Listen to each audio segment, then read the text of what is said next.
হিন্দু লোকটা এই কথা শোনা মাত্রই সোজা শোয়ার থেকে দাঁড়া যায়, অপলক দৃষ্টিতে হাকিমুল উম্মতের দিকে তাকায় রয় আর মনে মনে বলে লাকায়ে তু সুয়ালে হার জওয়াবাত ওয়া হাকিমুল উম্মত, তোমাকে দেখা আমার সব প্রশ্ন হল হয়ে গেছে গা, আমি আর দেরি করতে চাই না, আমাকে পড়া দাও লা ইলাহা ইল্লাল্লাহু মুহাম্মাদুর রাসূলুল্লাহ।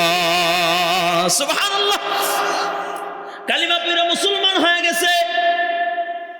40 দিন হাকিমুল উম্মতের দরবারে থাকলেন। 40 দিন পর যখন বিদায় নেয়, হাকিমুল উম্মত ডাক দিয়া কয়, আল্লাহর বান্দা 40 দিন আগে আসছিলা, কি জন্য প্রশ্ন করবা? কই প্রশ্ন তো করলা না, জলদি জলদি প্রশ্ন করো।